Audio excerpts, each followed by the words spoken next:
마지막 타임이라 시간 구애받지 않고 오늘 5시까지 하겠습니다. 오늘 주제는 재택근무 보안 취약점과 방어 전략에 대해서 말씀드리겠습니다. 저는 이노티움의 대표이사를 맡고 있으면서 한국 랜섬웨어 침해 대응 센터장을 맡고 있습니다. 지난 6년간 한 2만 4천 건을 지금까지 대응을 했고, 이번에 미국 송유관 사건이 우리에게도 곧 일어납니다. 그래서 120대 있는 어저께 그 회사 120대 서버가 당했고 이런 신고들이 저희한테 계속 올라오고 있어서 아마 우리 사회의 가장 큰 골칫거리가 스마트 사회로 되는데 골칫거리가 될 겁니다. 그래서 오늘 재택근무 보안 취약점 분석과 두 번째 재택근무 보안 지침과 최적의 보안 체계 구축 방향, 세 번째 재택근무 단말기 보안 기준, 그리고 이노 스마트 플랫폼. 재택근무 단말기 보안 기준은 최근에 그 그롬 OS에 대한 관심이 굉장히 많으실 텐데 그것과 같이 비교를 해드리겠습니다. 그리고 이노 스마트 플랫폼, 저희가 엔드포인트 데이터 보안을 하나로 통합시키고 통합하고 그 다음에 지능화시키고 이걸 시각화하는 1단계를 보여드리고, 여기에 문서중앙화의 보안성과 업무 효율성 분석 평가를 해드리겠습니다. 최근에 국정원에서 발표를 했죠. 금감원도 마찬가지고 거기에 첫 번째로 VDI로 가라, 두 번째 단말기를 지급하라 보안과 함께, 세 번째 문서 중앙화하라, 이렇게 업무 효율성과 그리고 보안성을 제고하기 위해서 문서 중앙화하라. 그래서 그 이슈를 여기에다 담았습니다.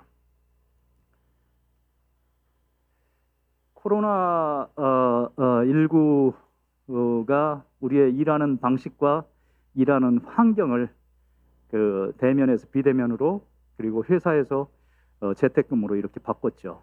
그렇게 되면 이제 가장 큰 문제가 발생되는 게 보안입니다. 지금 간의 PC 이용하게 되면 재택근무하게 되면 보안 위협이 증가하고, 지금 가장 큰 보안의 문제가 화면 촬영에 의한 유출입니다. 이따 설명을 자세하게 드리겠습니다. 그리고 화면 캡처와 녹화에 의한 기밀 정보 유출, 그리고 악성 코드 산에 유입하는 문제, 단말기 분실했을 때 기밀 정보를 유출할 수 있는 그런 가능성, 이런 문제가 이제 굉장히 증가를 하죠. 정보 보안이 있고 데이터 기반 미래 사회를 지향하는데 그간 정부의 정책 간 충돌이 있었습니다. 그건 뭐냐면 첫 번째 망분리 정책을 했죠. 망분리 정책을 하면서 업무망에는 데이터를 두고 인터넷망에는 데이터를 없애라. 그런데 우리 사회가 바뀌었죠. 정책이 바뀌었고 트렌드가 바뀌었고 클라우드 정책이 들어왔던 거죠. 언제 어디서나 내 데이터에 접근해서 업무를 할 수 있도록 그 정책을 계속 밀었죠. 그게 이제 세계적인 트렌드니까. 그래서 업무망에는 데이터 접근이 불가능하고 인터넷망은 데이터가 없고, 이런 정책적 충돌이 있었고, 거기다가 제4차 산업혁명, 디지털 전환, 디지털 트랜스포메이션, 그리고 빅데이터, 인공지능, 이 모든 것들이 데이터 기반입니다. 데이터 기반 사회로 가는데 문제는 이 망분리 정책과 두 개가 정면 충돌을 한 거죠. 그래서 아마 여기 공공기관이나 아니면 금융기관은 조금 다른데 막 곤란해질 거예요. 이쪽 정책은 클라우드를 어떻게 G클라우드로 활성화시킬 거냐, 그다음 일반 상용 클라우드를 어떻게 활성화시킬 거냐, 거기에 데이터를 두고 어떻게 협업을 할 거냐, 공유를 할 거냐, 그 빅데이터를 갖고 우리의 어떤 인공지능 엔진에 올려서 미래를 예측할 거냐, 이걸 고민하려고 그러는 데이터가 나올 수가 없어요. 미국 같은 경우는 기본적으로 9단계로 해서 데이터 1, 2단계와 1, 2, 3단계는 중요한 기밀 자료를 두고 망분리를 합니다. 나머지는 기본적으로 인터넷상에 두고 협업할 수 있도록 그렇게 구조적으로 만들어서 우리가 업무망과 데이터 인터넷망이라는 도메인 중심의 데이터 분리를 한다면 미국 같은 경우는 데이터의 중요에 따라서 분리를 하게 되죠.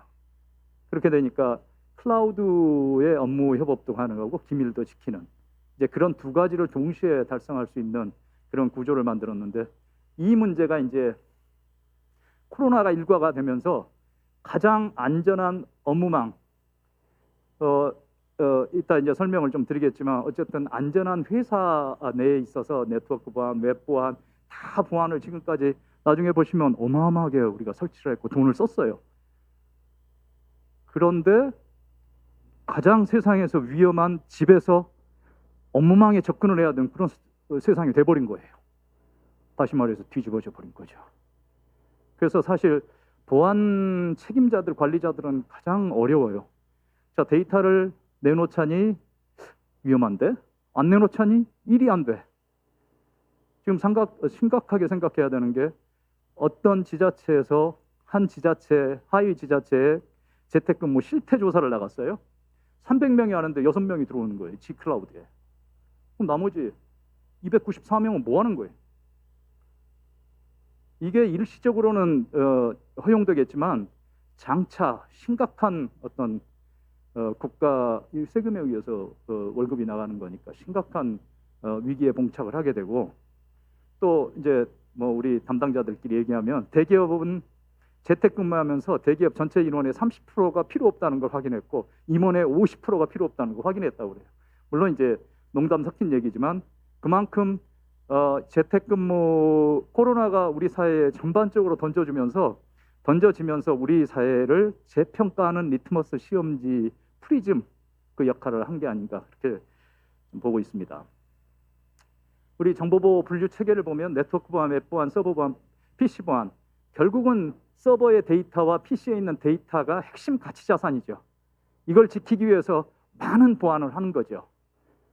예를 들자면 이렇게 돼 있죠. 망분리, TMS, UTM, IDS, IPS, 방화벽, 이메일 필터, 낙, PC 바이러스 백신, DRM, DLP 등등등. 그런데 최근에 나오는 APT 공격이나 랜섬웨어에 뚫려요. 이제 이런 심각한 문제가 있고, 그다음 우리가 이 많은 것들을 다 지금까지 컨텐츠 보호, 정보 보호, 그다음 시스템 정보 보호, 네트워크 정보 보호, 정보 보호 관리, 이렇게 해서 많은 것들을 PC에 깔고 서버에 깔고 네트워크에 깔고 웹에 깔았습니다. 그런데 이제 바뀌어버린 거예요. 집에 가서 이 도움을 못 받고 이제 우리가 재택근무를 해야 되는 그런 상황이 됐습니다. 그래서 기존의 엔드포인트 데이터 보안 구성도하고 문제점을 보면 우리가 DRM, DLP, 개인정보 보호, 외부 반출 문서 보안, 출력물 보안, 화면 보안, 랜섬웨어 탐지 차단 보안, 백업 문서 중앙화 저장 통제 등등등 에이전트에 다 깔았죠. 지금까지. 이제 그렇다 보니까 과도한 도입 비용이 생기고 유지 비용이 굉장히 과다하게 발생되고 솔루션별 다수의 전문 인력이 투입되는데 이건 심각하죠. 인원이 이제 앞으로 모든 게 디지털 트랜스포메이션 되게 되면 우리 인력의 70%가 사실은 이제 IT에 관련된 업을 해야 될 그런 상황입니다. 근데 우리 교육 제도는 뭐냐? 5대5예요, 아직도. 언어학과도 있고 경영학과도 있고 이런 역사학과도 이제 이런 데서는 사실 이제 취직 자리가 없고 최악의 실업난이고 IT에 관련되는 최악의 구인난이에요. 사람을 구할 수가 없어요. 저희도 마찬가지입니다.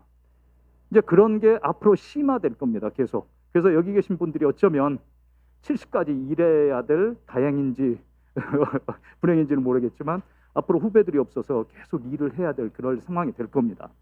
그런 문제. 그렇기 때문에 이걸 이런 식으로 해서는 이제 인력을 구할 수가 없죠. 전문 인력을. 그래서 이걸 통합하지 않으면 안 되고, 그다음 신규 도입했을 때나 업데이트에 이제 충돌하는 문제, 그다음 연동 등 사용상의 다양한 불편한 문제가 여기 내재돼 있고, 데이터 보안 고도화가 어렵고, 마지막 각각에 나온 로그들, 우리가 데이터라고 얘기하는 그 인공지능과 빅데이터의 밥이죠. 그 밥에 각기 로그들이 달라서 이걸 하나로 정규화시킬 수 없고 병합화시킬 수 없어요.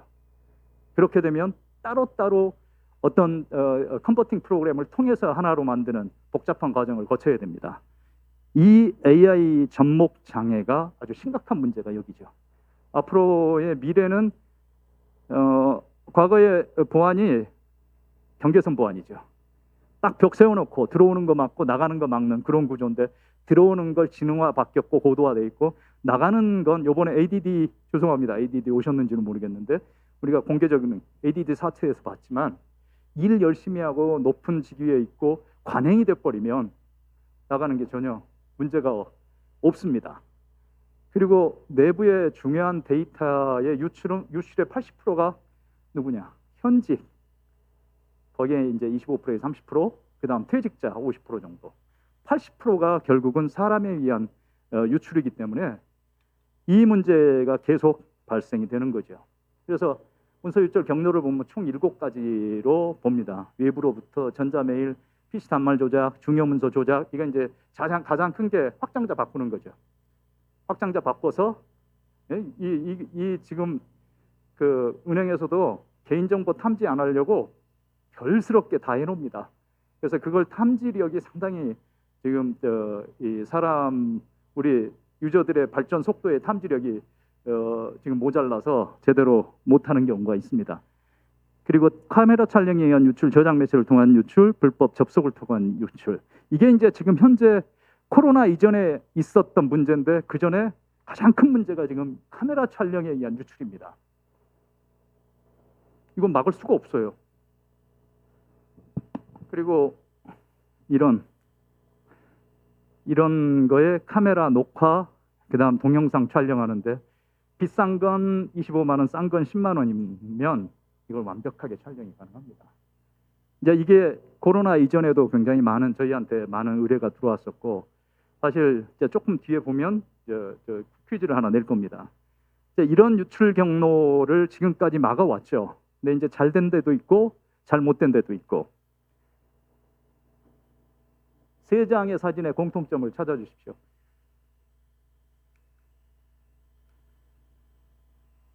손 들어 주십시오. 예. 예. 예. 일반화 됐네요. 감사합니다. 저기 절대로 화면을 못하게 합니다. 1m 내에서 이렇게 셀카를 찍잖아요. 이 손금이 100%, 1.5m까지는 100% 그 복원이 되고, 그다음 카메라 성능이 좋은 경우는 3m까지 그대로 당겨서 복원이 그대로 됩니다. 그래서 이게 이제 무작위라면 괜찮은데 SNS에 올라가 있어요. 그 사람과 이 손금이 같다는 걸 인증해 줍니다.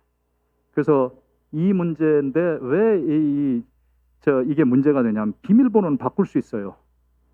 근데 파이도라고 하는 생체 인증은 손가락을 자르는 이상은 바꿀 수가 없어요. 대부분 이제 이거 손 하나, 이거 손 하나, 두 개를 한단 말이죠. 한 손이 다칠 가능성이 있어서 이런 문제 때문에 이제 앞으로 기본적으로 셀카를 찍을 때는 이게 아니고 이렇게 보안의 기본으로 그렇게 알아두셔야 되고요. 그 다음에 이제 촬영. 지금은 도면을 PC에서 촬영을 하면 스마트폰으로 도면을 컨버팅하는 프로그램이 있습니다. 그대로 캐드에 올라갑니다. 그래서 이 화면 워터마크가 안 돼 있거나 어쨌든 이 화면 촬영을 방지할 수 있는 솔루션이 없으면 굉장히 많은 문제가 되고, 최근에 그 공사 같은 경우는 개발 계획도가 어쨌든 공유를 했단 말이죠. 그런 문제로 인해서 어쨌든 심각한 사회 문제화 되고 있는데, 그게 이제 말하자면 기밀 유출이 된 거죠. 내부에 공유가 된 거고, 그게 다 카메라에 의해서 되는 겁니다. 카메라 최첨단 초소형 카메라용 기밀 자료 유출 비상이, 제가 이제 반도체하고 조선 쪽에 보안 컨설팅을 하러 갔는데 이건 보지 않아요. 굉장히 빡빡하게 절차가 어려운데 이거 시험까지 봐요.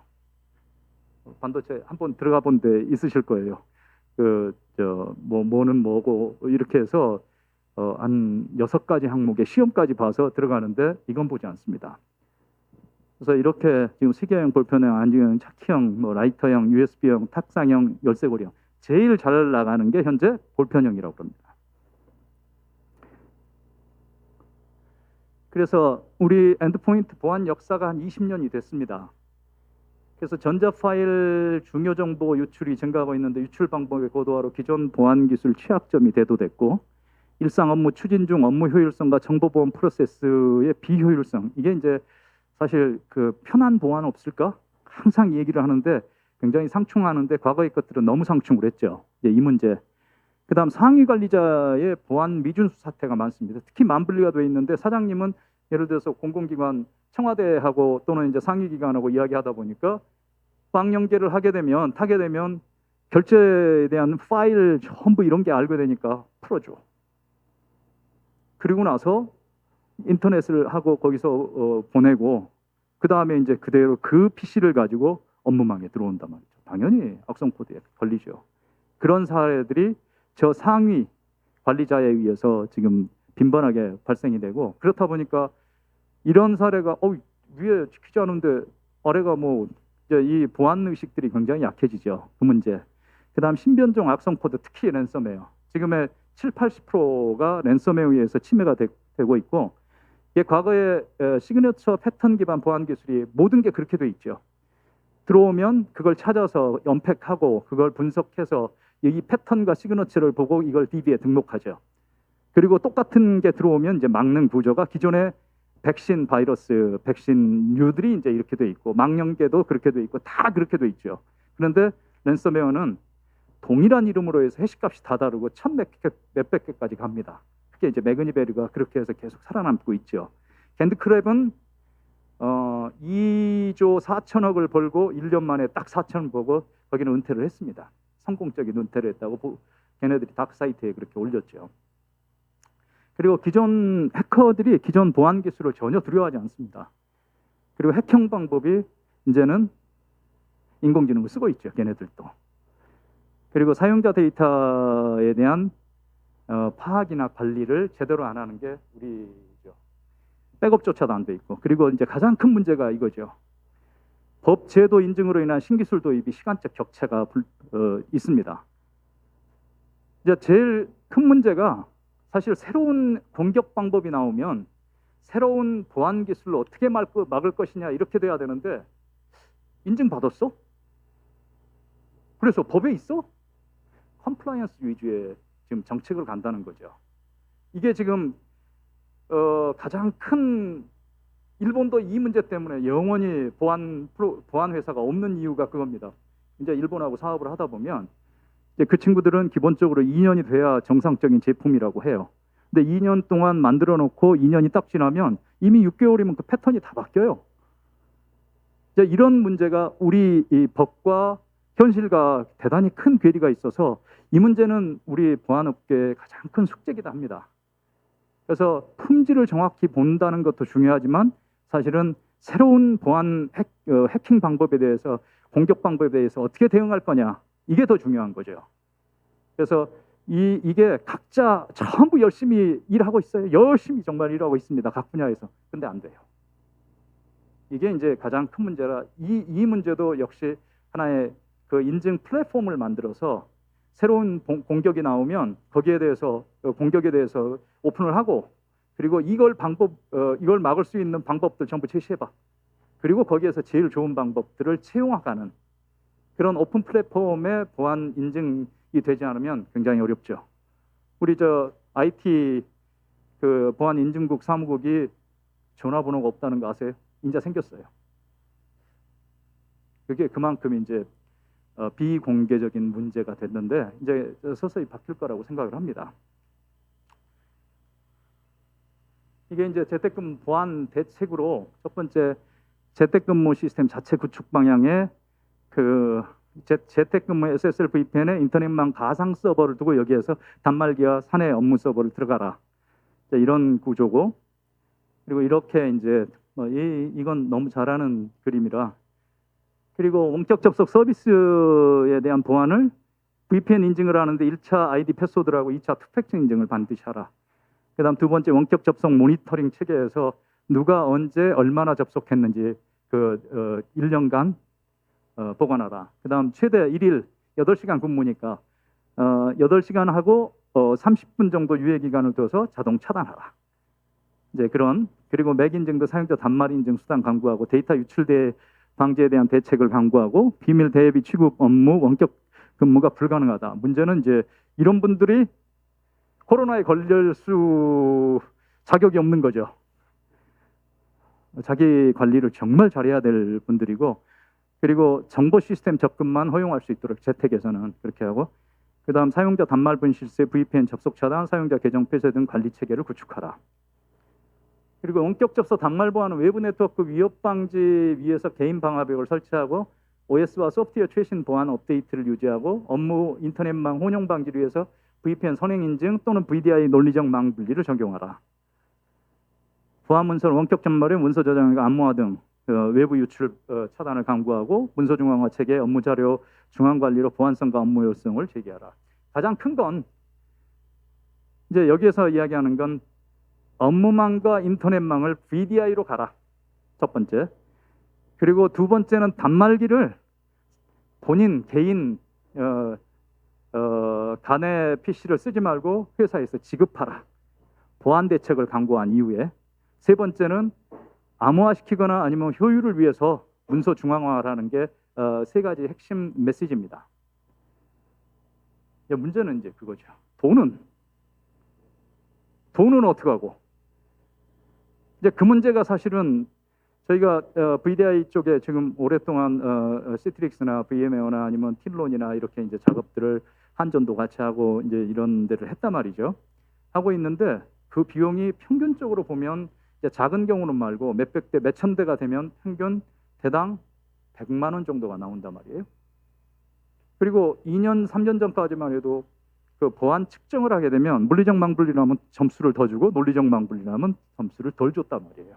근데 물리적 망분리를 한데도 이제 논리적 망분리 VDI 기반으로 다시 해야 되는 이 사태가 쉽게 끝날 것 같지는 않습니다. 그리고 앞으로 우리가 미래에는 출근을 하는데 보면 우리 평균적으로 1시간에서 1시간 반 정도 걸린단 말이죠. 합치면 3시간, 거기에 준비 시간까지 하면 4시간 정도를 하루 출근을 위해서 준비하고 오는 데를 써요. 이제 앞으로는 이 체계가 잘 구성이 된다면 이제 금요일 날 하루 정도는 이제 재택근무가 효율적이지 않겠나 그렇게 생각을 합니다.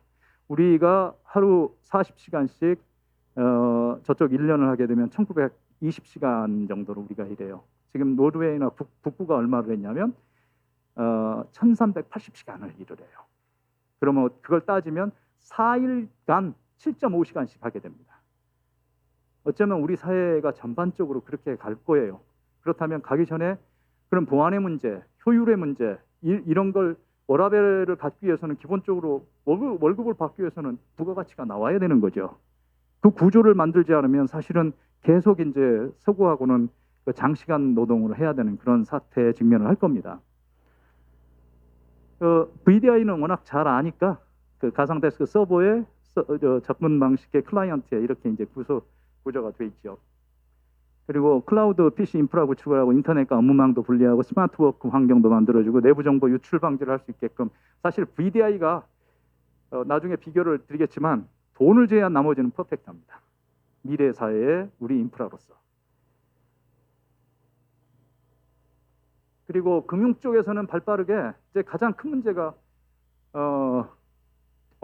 집에서 업무망에 접속을 어떻게 하지? 사실 고민인데 금융 쪽에서 풀었어요. 금융 쪽은 사실 이제 돈도 있고 뭐 개인정보도 있고 거기는 개인정보가 굉장히 큰 문제가 되죠. 그래서 그렇게 되는데 이 현행이 임직원이 사내 업무방에 들어올 수 없는 걸 작년 9월에 입법 예고에서 이제 들어올 수 있게끔 이렇게 사내 업무망에 업무용 시스템에 이렇게 금융 쪽은 조금 발빠르게 유연하게 거기는 이제 어차피 고객의 정보도 보호해야 되겠지만 또 하나는 업무 효율도 높이지 않을 수 없습니다. 그래서 재택근무 유형별 장단점을 좀 비교해 보겠습니다. 첫 번째는 직접 접속 방식이 있고 두 번째 간접 접속 방식이 있습니다. 그래서 직접은 뭐냐? 사내 노트북에서 일을 하다가 사내에서 이걸 들고 집에 와서 원격에 가서 일을 하는 방식입니다. 이제 그건 PC에 데이터가 있죠. 기본적으로. 그래서 보안상 도입 비용은 없는 장점이 있는 반면에 보안상 위험하죠. 그리고 분실을 하게 되면 이제 그거에 대한 관리가 노트북은 뭐 요즘 비싼 건 200만 원이지만 거기에 대한 가치가 1억 2억씩 한단 말이죠. 그리고 2억 2억씩 어떤 정량적인 수치가 아니더라도 회사를 위험에 빠뜨릴 수 있는 저희가 두 군데 정도 저희가 구축을 한 데가 있는데 하나는 바이오 산업에 작년에 진단 키트 만들어서 굉장히 크고 있는데 거기가 거기 직원들이 나가서 세운 회사들이 작년에 돈을 더 벌었더라고요. 회사도 굉장히 커졌고. 근데 그 회사는 그동안에 매출의 40%를 기술 개발에 썼는데 직원들이 그걸 나가서 더 이제 사업적인 감각을 넣어서 더 큰 어떤 매출을 일으키는 그런 사례가 있고, 지금 최근에 충전기 1위 업체가 있어요. 1위 업체인데 작년에 100명이었는데 올해 한 180명 정도 됐고, 아마 3, 4년 후에는 아마 1000명으로 갈 겁니다. 근데 이 경쟁사가 생기게 하고 그다음 스카우트를 하고 데이터를 빼나가기 시작하고 있어요. 이제 그런 문제가 있어서 이 접속 방식은 비용이 제일 적게 드는 얘기지만 방식이지만 문제가 있지요. 유출의 문제. 간접 접속 방식은 윈도우 기반의 원격 제어와 상용 원격 제어 솔루션을 만드는 거, 그다음 VDI 가상화, 이렇게 해서 각각의 이제 방식이 있는데, 상용 원격 제어가 지금 거기에서 올라온 화면들의 분할 방식으로 해서 받는 거다 보니까 지금 옛날에 몇 명 안 될 때는 속도에 대한 이슈가 그렇게 많지 않았는데 몇백 명이 동시에 이걸 접속을 하고 한 사람이 동영상을 돌리게 되면 이 20메가, 초당 20메가를 먹어버리는 거예요. 근데 RDP의 방식은 0.1메가를 먹습니다. 그래서 저 문제가 동영상 재생 시에 심각한, 과거에는 그런 몇백 명씩, 몇천 명씩, 특히 몇백 명씩 그 재택근무하는 경우가 겨우 몇 명 했을 때는 문제가 없었죠. 그리고 이제 이게 VDI 도입을 하게 되면 이제 폐기를 해야 되는 그런 고민이 좀 있고, VDI 가상은 제일 문제가 다른 건 없더라도 도입 비용이 매우 높습니다. 그리고 일하는 어떤 전체 인프라를 바꿔야 되니까 굉장히 많은 시간도 들어가고, 여기에 인력들 한 6개월 내지 1년 정도를 새로운 체계로 하는데 굉장히 좀 고생을 합니다. 그래서 물리적 망분리 기관의 재택근무 보안 고도화 전략을 어떻게 갈 거냐. 지금 문제는 VDI까지 가는데 그 전까지는 그러면 지금 예산도 안 세워져 있고 다른 어떤 것도 없는데 그 VDI 가기 전까지는 그럼 재택근무를 하지 말 거냐, 아니면 코로나에 아주 저 방역 지침을 준수를 해서 안 걸리게 할 거냐, 이제 그럴 수는 없는 거죠. 그래서 보안 원격 제어, 그러니까 보안이 된 원격 제어를 활용을 하고, 여기는 화면 워터마크, 그다음 PC, 재택 PC로 데이터가 유출되는 걸 방지를 하고, 그다음 사내 PC로 악성 코드가 유포하는, 특히 이제 요즘 그 랜섬웨어 중에 원격에 자동으로 들어가는 랜섬웨어가 나오기 시작, 지금 현재 4종까지 발견이 됐습니다. 그래서 그런 조치를 전부 한 후에, 그 다음에 이제 업무 효율성 제고는 그 문서 중앙화 부분이 굉장히 업무 효율의 3배에서 5배까지 높여줄 수 있는 그 효율성이 아주 높습니다. 그렇게 해서 3단계 VDI까지 갈 수 있도록 그런 전략을 좀 짜야 되고요. 그다음 재택근무 단말기 보안 비교를 해보면, 통신 허용을 사내는 낸, 재택은 와이파이, 이렇게 기본적으로 합니다. 그다음 파일 저장 및 송수신 통제, 프로세스 및 소프트웨어 설치 통제, 그다음 상용 인터넷 와 메신저 통제, 외부 저장 장치 통제, 그다음 화면 오토마크 캡처 방지하고 녹화 방지. 이게 이제 현재는 개방형 OS에서는 지원해주지 못하는 게 가장 취약점이에요. 그래서 이게 전체적으로 더미 터미널로서 개방형 OS를 지향하는 건 대단히 이제 의미가 있죠. MS로부터 독립한다는 거.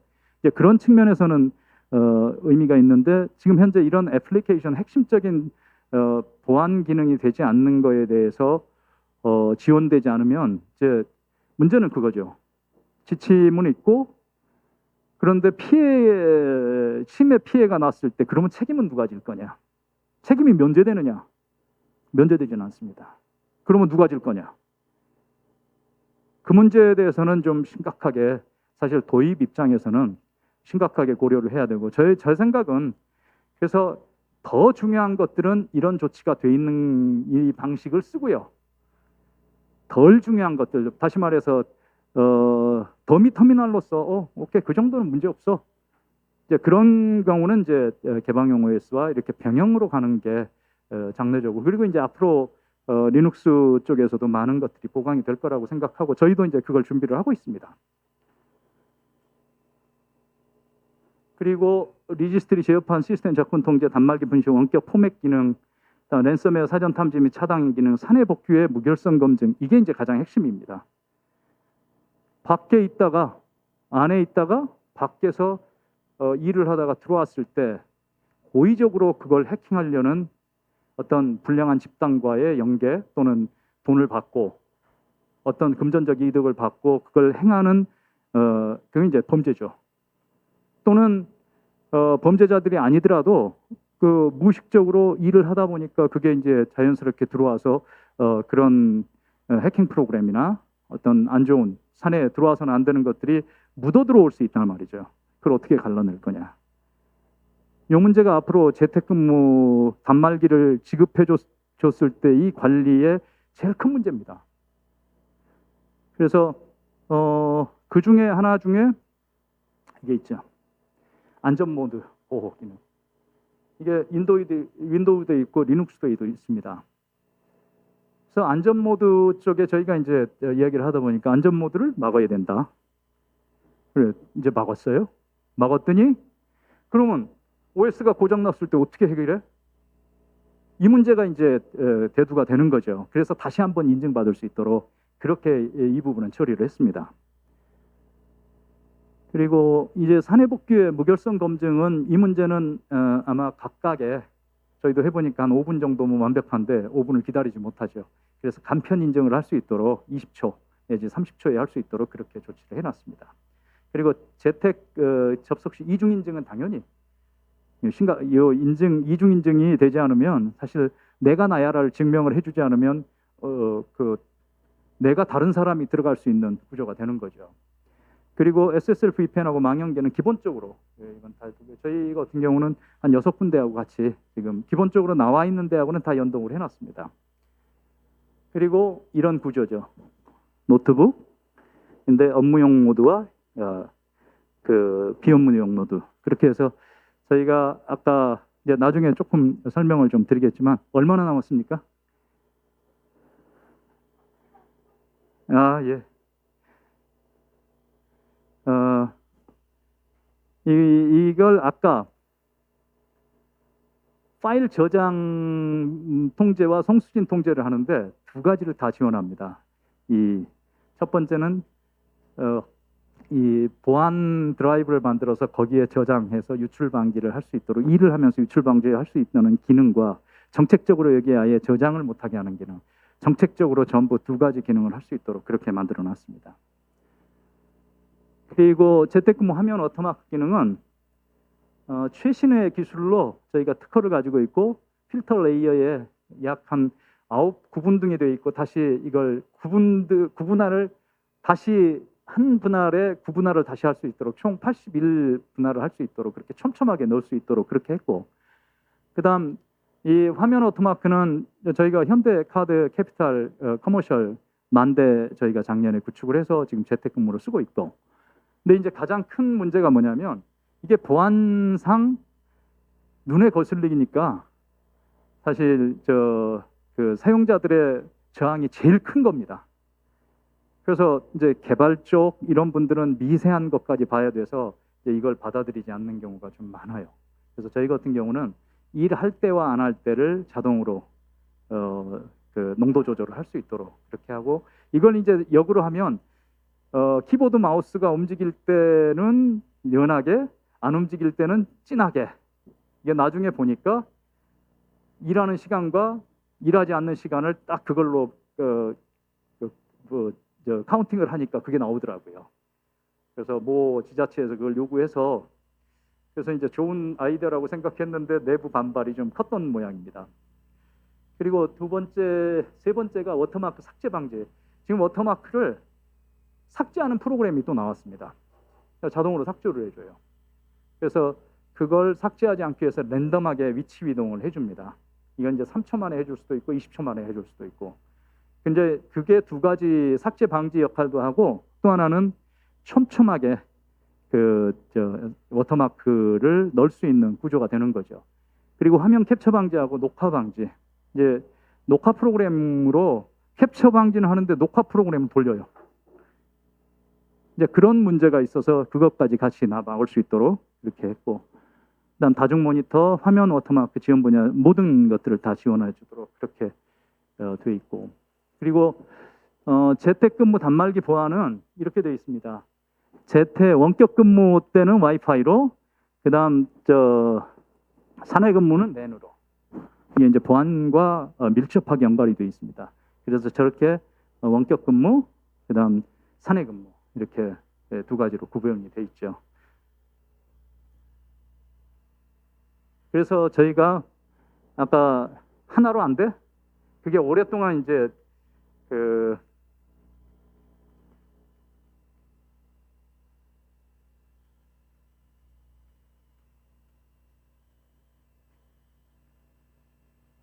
DRM, DLP 매체적 출력물 보안, 화면 보안, 랜섬웨어 차단, 보안 백업, 문서 중앙화, 웹 반출 문서 보안, 보안 USB, 결제 승인 모듈. 한 10년 전에 이 대표님 이거 하나로 안 되겠습니까? 또 에이전트를 깔아야 돼요.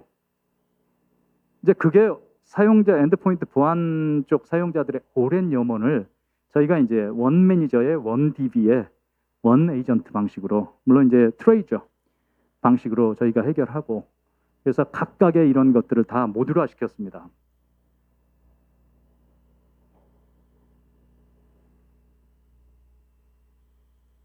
이렇게 해서 영역 암호화 방식, 화면 워터마크, 이런 모든 것들을 다 각각의 모듈화 시켜서 저희가 제품화하고, 그리고 이제 GS 인증을 받고, 그리고 조달에 12개 품목이 올라갔죠.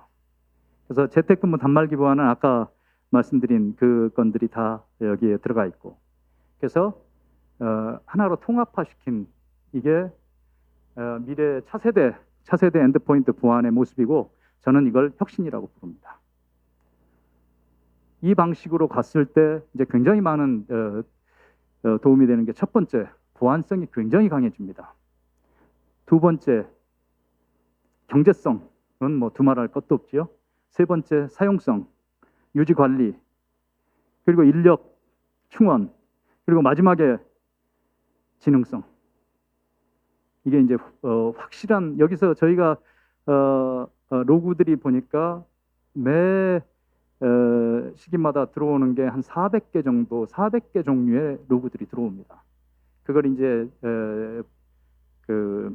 분집화 시키고, 그리고 분류해서 클래시피케이션 해서 그 라벨링해서 인공지능으로 돌리게 되면 현황 분석과 예측이 가능하죠. 그걸 우리는 IOB라고 얘기를 합니다.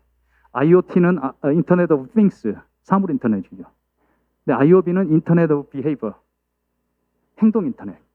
그래서 PC에서 무슨 일들, 그다음 그 인터넷상에서 무슨 일들을 했는지를 전부 알아보고, 첫 번째는 이제 보안에 측정을 하고, 두 번째는 어떤 걸 하느냐, 전체 생산성에 대한 평가를 할 수 있고, 세 번째는 이제 저희가 가려고 하는 게 마이 KPI, 인사평가까지 할 수 있는. 물론 이게 지금 이제 중소기업의 사장님이나 다 마찬가지죠. 도대체 하루 종일 뭐 하고 있는지 모르겠어. 궁금하네. 그리고 재택근무하거나 있으면 내가 일을 열심히 했다는 거 어떻게 증명하지? 증명할 길이 없는 거예요. 카톡 열심히 하고 선물 열심히 주시는 분들은 이제 S등급 받고, 그렇지 못한 숙기 없는 사람들은 높은 평가를 받지 못해요. 그래서 이제 저희가 묵묵히 일하는 직원 제대로 평가하기를 여기서 실현하려고 하는 거죠. 기본은 이제 보안부터 시작을 합니다. 그리고 이런 이제 플랫폼의 구조를 가지고 있고, 잠깐 동영상을 보도록 하겠습니다.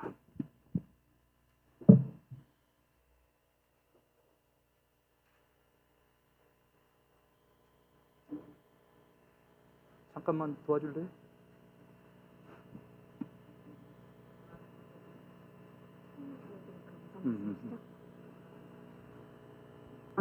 다양한 근무 환경 속 기업에 꼭 필요한 데이터 보안 기능들. 그러나 모든 걸 다 갖추기엔 부담이 적지 않습니다. 선택을 앞둔 기업은 고민합니다. 데이터 보안을 한 번에 완성할 수는 없을까? 해결책은 바로 이노티움의 엔드포인트 데이터 보안 플랫폼, 이노 스마트 플랫폼. 사무실과 재택근무 환경을 통합하고 직원 간 데이터의 효율적 공유와 협업을 위해 문서 중앙화는 필수입니다. 이노 ECM은 기업 문서 중앙화 시스템으로 전사 문서를 실시간으로 기업 자산화하고 사내 데이터 보안을 완벽하게 통제합니다. 하나의 노트북을 사내 업무와 재택근무용으로 동시에 사용할 때 네트워크와 저장 매체를 통해 기업의 중요 데이터가 유출되고 악성 코드에 감염되기 쉽습니다. 시큐어존은 근무 장소에 따라 사내 업무 모드와 재택근무 모드로 구분하여 데이터 유출을 방지하고 노트북 분실 시 데이터를 원격 삭제합니다. 화면 촬영, 인쇄를 통한 문서 유출은 재택근무 환경에서 흔히 발생할 수 있는 보안 위협입니다. 이노마크는 예측 불가능한 워터마크 위치 선정을 통해 자동 삭제를 막고 투명도 자동 조절 기능으로 작업 시 편의성을 높입니다. 협업을 위해 외부로 반출된 문서는 여러 협력사를 거칠수록 유출 위험이 커집니다. 엔파우치는 GPS 기반 추적 기능으로 반출 문서의 위치를 파악하고 문서 열람 권한 관리로 협업 전 과정에 데이터 유출을 방지합니다. 랜섬웨어 등 IT 재해는 기업의 중요한 문서를 훼손해 업무에 차질을 빚게 합니다. 리자드 백업은 데이터를 저장소에 실시간 백업하여 랜섬웨어 공격과 IT 재해로 인한 데이터 피해를 신속하게 복구하고 수천 대의 PC 문서를 VDI 시스템으로 안전하게 이관할 수 있습니다.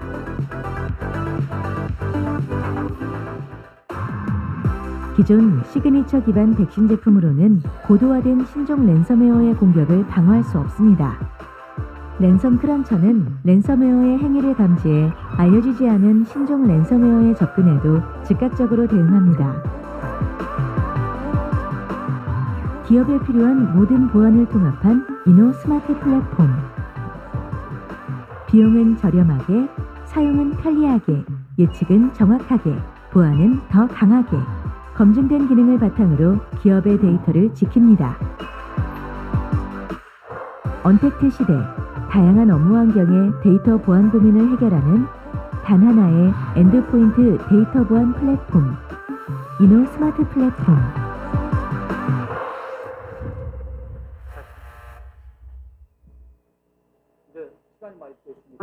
다양한 근무 환경 속 기업에 꼭 필요한 데이터 보안 기능들. 그러나 모든 걸 다 갖추기엔 부담이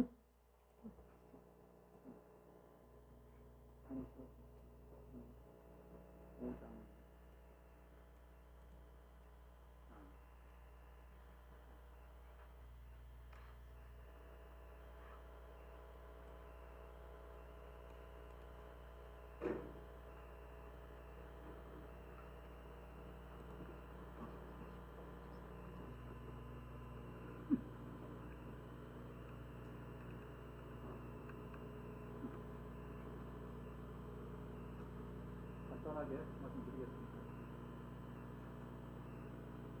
그러니까 이제 이 기능의 관리 부분이 다 지금 현대가 도입 준비를 하고 있지요. 최근에 뭐 한전기술 또 수자원공사 뭐 등등 해서 대규모로 지금 열심히 준비를 하고 계셔서, 그리고 이런 문서 중앙화 시스템 구성도는 이렇습니다. 굉장히 복잡합니다. 이거 개발하는데 한 3년 정도 들어갑니다. 그리고 부서 간 공유 및 협업이 어려운 거. 지금 시간이 지날수록 1인 업무는 줄어들고 협업이 늘어나는 구조를 가지고 있습니다. 그리고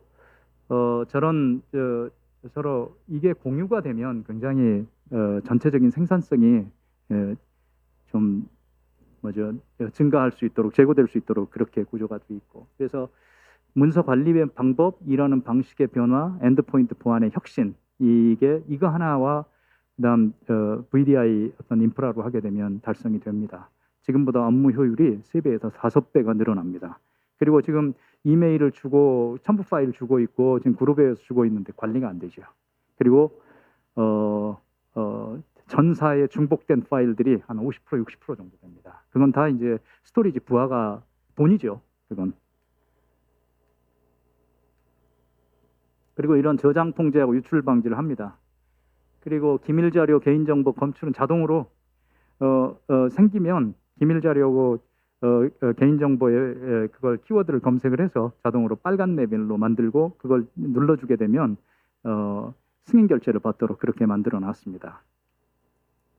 그 DRM을 제거할 수 있도록 우리 지금 이제 PC에 문서 중앙하게 되면 PC DRM은 필요가 없지요.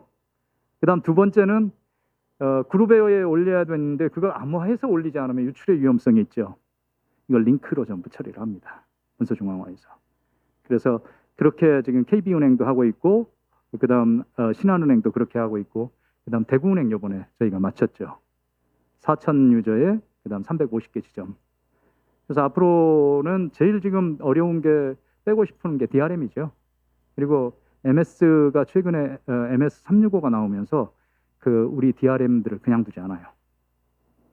지금 쉐어포인트, 팀뷰 그리고 자체 그 암호화 또 DLP 여기서 종합적으로 만들어서 지금 클라우드 서비스를 하고 있습니다. 상당히 개발사의 입장에서는 대단히 지금 어려운 상황에 MS하고 싸운다는 건 굉장히 어렵죠. 3만 원짜리 월을 5천 원에 또 주기도 하고 이런 좀 공격적인 공격을 좀 영업을 하고 있고, 그다음 통합 문서 내용 검색을 할 수 있도록 전부 내용까지 전부 볼 수 있도록 해놨고, 그다음 글로벌 파일 중복 제거 기능이라는 게 이제 조금 있으면 설명을 드리겠습니다. 그다음 원본 반출에 보안 문구가 있으면 기본적으로 올려줍니다.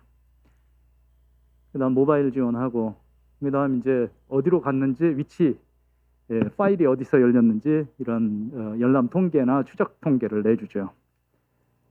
그리고 보안성 검토 요약도 있고, 아까 문서 중앙화 방식은 파일 구조 방식이 있고 DB 구조가 있습니다. 이건 이제 상식적으로 나중에 도입을 하실 때 상당히 파일 구조는 뭐냐, 기존의 파일 서버가 발전을 해서 그 문서 중앙화가 된 거고, 그다음 저쪽 DB 구조는 ECM, Enterprise Content Management라는 ECM DB 구조입니다. 그게 이제 인덱스하고 컨텍스트 DB가 다 구조가 돼 있죠. 이건 어떤 거냐면, 예를 들어 7,000명짜리가 인사명령서를 다운로드 받는다. 그럼 PC에 이제 7,000장이 되죠. 이게 문서 중앙화로 올라가면 저쪽 파일 구조 방식은 7,000장이 됩니다. 그런데 DB 방식은 한 장입니다. 이 차이가 어떻게 5년, 10년이 되면 어떻게 차이가 나느냐? 기본적으로 매년 2배 정도 그 전자문서가 늘어나고 있어요. 그리고 전자문서의 라이프 사이클, 생애 주기는 10년이에요. 그런데 하드웨어는 기본적으로 5년입니다. 이게 스케일업, 스케일아웃 하는데 굉장히 많은 비용과 시간이 들어갑니다. 그런 과정에 또 데이터가 깨지기도 하고 어려움들이 있죠. 그래서 이제 나중에 내용 검색을 하게 되면 이제 그래서 느리죠. 저건 빠르고. 그리고 다수 사용하게 되면 이제 굉장히 많은 부하가 걸리는. 이게 이제 가장 큰 상식적으로 문서 중앙화의 두 가지 방식 중에 하나입니다. 개발 사상은 이렇고, 아키텍처 열심히 10년 동안 열심히 했고, 그래서 올해부터 굉장히 많은, 작년부터 많은 좀 성장이 있습니다. 그리고 조달까지 이렇게 등록이 되어 있습니다. 아이고, 귀한 시간 여기 앉아서 끝까지 경청해 주셔서 감사합니다.